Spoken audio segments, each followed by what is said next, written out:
This week on the Taking 20 podcast. The rules that are written are hampering the fun for the players at the table.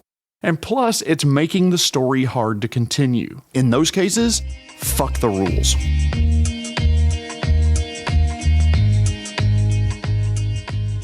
Thank you for listening to the Taking 20 podcast, episode 202. A back to basics episode to remind DMs about the most important rule behind the screen. I want to thank our sponsor, 3D Crafts and Curios. They have beautiful 3D printed products for sale on their Etsy store, and if you haven't gone there yet, why not? Head over to etsy.com/shop/3D Crafts and Curios, and if you don't want to write that down, I'll put a link in the resources for the episode so that you can find it, click there, and go right to their shop. They produce beautiful artwork. That's the best way to describe it. So please head over there and purchase something for you or a gift for that role-playing gamer in your life. In honor of Thanksgiving here in the U.S., I also want to thank our sponsor, Turkey. I love cooking turkey, and I have a trick to make sure it doesn't turn out dry. I am all about that based, no trouble. If you wouldn't mind, please take a moment to like, rate, and subscribe to the podcast wherever you find it. Every one of those feeds back into the mysterious and all-knowing algorithm that hopefully will spread word to this podcast far and wide, and I can become the Pied Piper of bringing people into this fantastic hobby. If you've already helped spread the word, thank you so much for doing so. Well, it's official this week. I hit 40,000 downloads for the life of the podcast, and I cannot believe I'm hitting a number that high. It only happened because of you. Thank you to my listeners and to anyone who dials in and downloads and spends time listening to me ramble about just anything related to RPGs. I'm now more than 200 episodes into this podcast, and I realized this week that I've been falling down on the job. Not literally. I don't drink that much, and if I'm falling out of my chair, then there are serious issues I need to address with myself. No. What I realized is that when I'm being interviewed or having discussions with other gamers, I'm always asked what's that one piece of advice I would give to every DM, new or experienced. I've given this answer dozens of times, and I'm sure I've alluded and hinted to it in other episodes, but I've never dedicated an episode to explaining the most crucial rule for DMs to remember. I'll bet you're wondering what I think the most important rule is. Well, is it the initiative rule? No. Is it what happens when you reach 0 hit points? Nope, not that either. Grappling rules in D&D 3.5? Oh, hell no. I've never been so happy to leave a version of the game behind because grappling in D&D 3.0 and 3.5 needed a fucking flowchart to make it work. If you love it, then love what you love, but I won't be joining you in cheering for an overly complicated mechanic. Before I reveal what I think the most important rule is in tabletop RPGs, I want to ask you a question. Why do you play tabletop RPGs? I'd be willing to bet it's a mixture of the following, like escapism, to get out of your skin a little bit and leave your worries and problems behind. Role-playing a hero, or a villain for that matter. Being able to act out those dreams you have of saving the day or being the reason the sun never comes up again. Exercising creativity, stretching that mind a bit and coming up with creative solutions to problems, working with other party members to brainstorm solutions to nasty problems. Telling a good story. You have an idea for an amazing story for the party or for your character, and RPGs are the way you tell it. Immersion, being able to lose yourself in a fictional world and imagine it to be real and exciting, or just accomplishing great things and being rewarded for doing them. I would agree all of those are great reasons to play RPGs, and I've probably enjoyed each of those in various games throughout my life. But I think there's something else that's an undercurrent to all of those reasons. Fun. At its heart, we play and run tabletop RPGs because we enjoy it. Sitting with friends, acquaintances, or heck, complete strangers around a physical or virtual table. Making characters, rolling dice, acting out scenes of action, comedy, and suspense. Stuff that makes us smile and pours dopamine right into the pleasure center of our brains. Tabletop RPGs are supposed to be fun.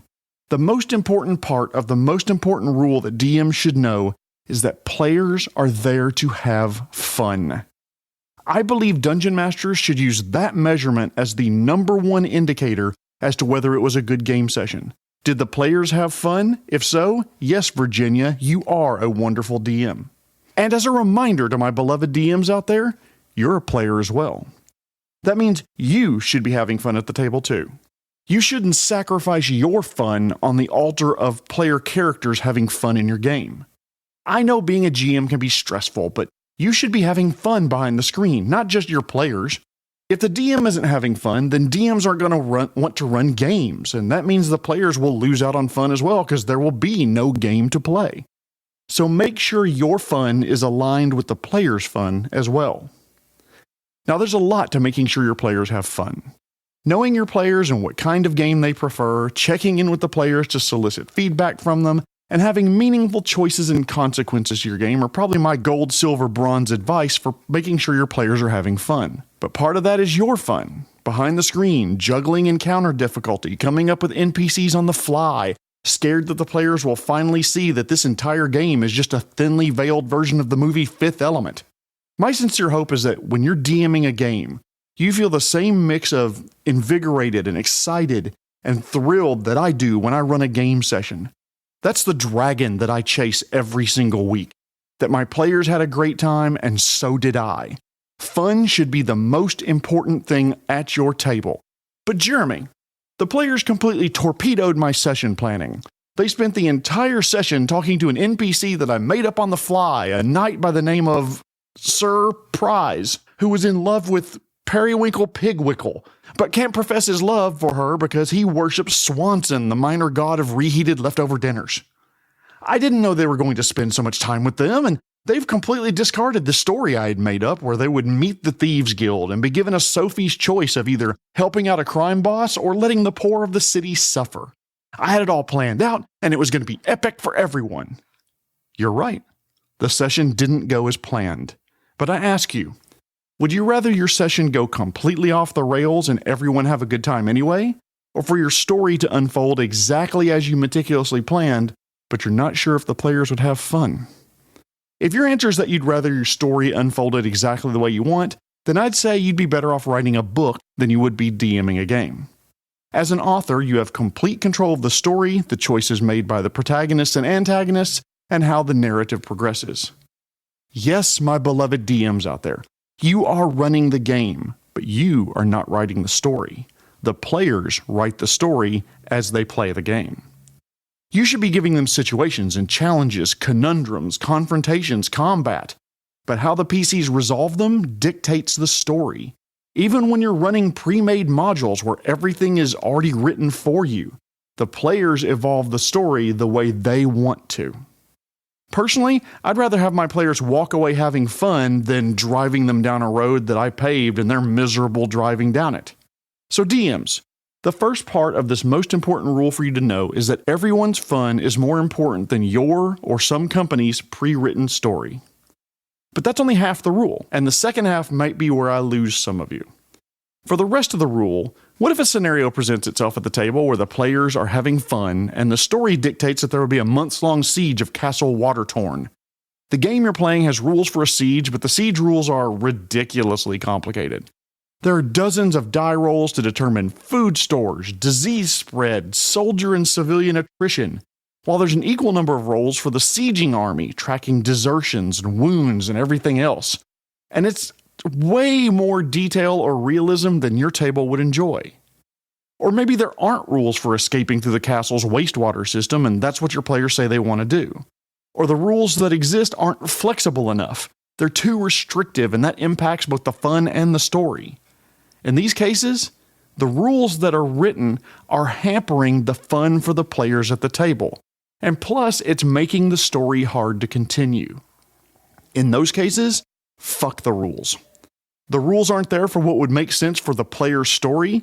Disregard them or make up your own. Now, before you go burn your rule books or an effigy of me, I want to give you a caveat.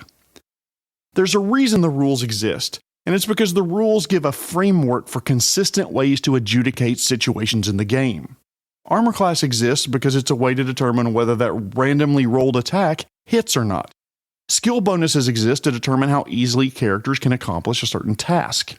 Some aspects of RPGs are so baked into the core of the system that changing or disregarding those rules should only be done after very careful consideration.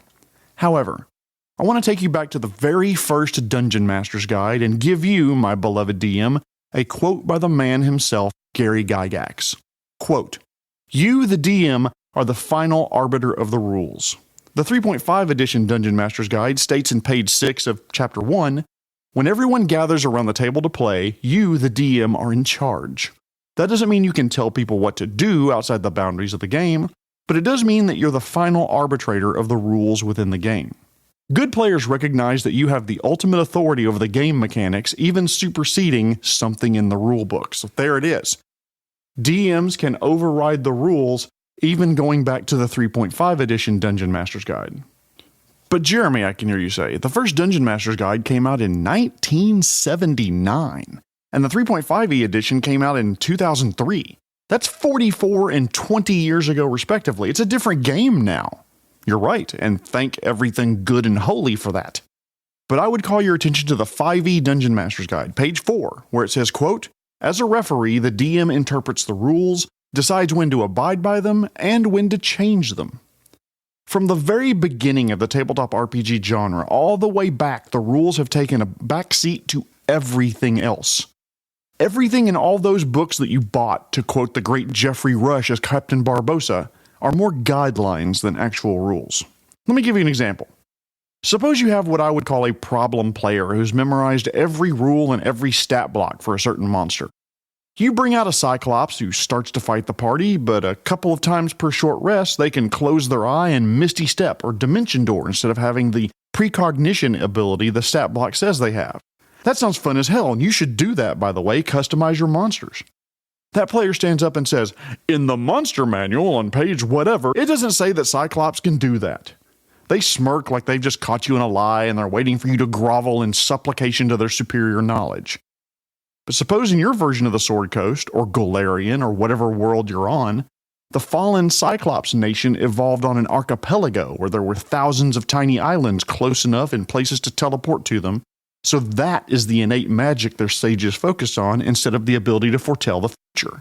Makes sense to me, and that would mean the stat block for those creatures would be different. It's fun. It makes sense in the story, but it breaks the rules? Who cares? Do it anyway. Personally, I'll bend the shit out of the rules if it means a fun story comes out of it. Rarely do I break rules like, haha, heal spells now only cure 1d4 damage instead of their standard amount. Why? There's no fun story reason for it. I just hate the players. That's just being malicious and an asshole. You're breaking the most important rule, fun. In that last example, suppose the characters are on some plane of existence where vitality or good powers are weaker for whatever reason. If you give the characters a heads up that that's the case, healing will be weaker there, then it's not a surprise change and they can prepare ahead of time. No game has rules that can cover every single situation that could possibly come up. There are always edge and corner cases where the rules simply aren't well defined or the rules as written don't apply well to that particular situation. Let's use a different term for it. Putting the rules last in importance is sometimes called the rule of cool. The rule of cool means that the DM or player wants to try something cool, then you go for it. Or in more formal terms, the amount that DMs and players should be willing to suspend their disbelief for any element of a story is directly proportional to how fucking cool and amazing the element is. Suppose it's a space tavern brawl, and you as a player say you want your character to slide across a table, firing both laser pistols at an enemy combatant, and end the turn behind a different upturned table that will give your character cover. Which answer to that would you prefer? Now, technically, the movement to the table is one action, and sliding across the table requires a second action, while taking cover would be a third action, so according to the rules, what you're trying is illegal, rules as written. Or, okay, technically you shouldn't be able to do all that in a single round, but it sounds freaking awesome, so let's slap a -2 on those attacks. I'd prefer to say and hear the latter. DMs do have the fiat to say, yeah, okay, that's allowed, let's do that. My only caveat for this is if you allow one side to do it, you have to allow the other side to do it as well. So that player can't get all butthurt because the scoundrel on the other side does something very similar. And if after bending the rules a certain way, you see that it's game-breaking, story-breaking, or ruins the fun, GM fiat, my friends. You can always tell your table that, hey, there were some unforeseen consequences to this ruling, and I'm going to pull it back out of the game because it breaks things. All of this to say, succinctly, the most important rule for DMs is this: Fun is more important than story, which is more important than the rules. The rules are important, but not if they get in the way of a good story. A good story is more important than strict adherence to the rules. Similarly, the story that you're telling is important, but not if it means that your players aren't having fun. Player and DM fun is more important than rigidly following a story, even one that's pre-written. As an example, not so long ago, I finished running Reign of Winter for a Pathfinder 1st Edition group. As I prepared the story as written for a group I'd never GM'd before, I started out adhering to the story as written, with some weather rules and other subsystems built in. As the game picked up steam, I talked to certain members of the group and found out that some of the weather rules felt too punishing. No problem. At first they were reduced and eventually discarded, and my logic in-game was that even if the characters didn't grow up in a cold area of the world like Irison, they would eventually get better cold weather gear and accustomed to the frigid temperatures. In that case, the rules weren't fun, so I discarded them. As we traversed through the books of the adventure path, I learned that the puzzle aspects built into the stories weren't fun to this group of players. So I changed the story up to disregard some of the riddle and puzzle aspects of the adventure and focused on the parts they did enjoy: combat, social encounters, and finding what was once lost. It involved rewriting some of the parts of the story and changing boss fight mechanics in a couple of places. Making sure that the players were having fun was more important to me than the story as it was written. And I think they enjoyed the adventures more as improvised with parts of the game that they wanted than they would have if I made them slog it through subsystems and political infighting. And that's my last caveat about fun is more important than story, which is more important than rules. If you're interpreting things for fun, make sure it's fun for everyone, you and the players. As GMs, we need to remember the most important part of the game for all of us is fun. Fun should not be sacrificed at the altar of a good story, and your story shouldn't lose out to ill-written or unfun rules. Keep player fun in your sights and make it the focus of your game, and I'd bet you and your players will have fun doing it. Thank you so much for listening. Like I said, I'm going to cut this off here because I've got turkey leftovers in the fridge that are calling my name. I hope this was helpful, and I hope you all enjoyed the topic. If you like the podcast, please tell your friends about it or help me spread the word on social media. Don't forget to use that coupon code TAKING20 at 3D Crafts and Curios Etsy shop for 20% off your entire order. Check the link in the resources or go to Etsy.com and search for 3D Crafts and Curios. Tune in next week when I'm going to give DMs some tips and tricks for running games with either smart or dumb enemies of the PCs. But before I go, I want to thank this week's sponsor, Turkey. I started selling smoked turkeys, but I discovered the sides were where the most money could be made. I guess you could say I'm on the gravy train. This has been episode 202, a Back to Basics episode about the most important rule for DMs. My name is Jeremy Shelley, and I hope that your next game is your best game. The Taking 20 podcast is a Publishing Cube media production. Copyright 2023. References to game system content are copyright their respective publishers.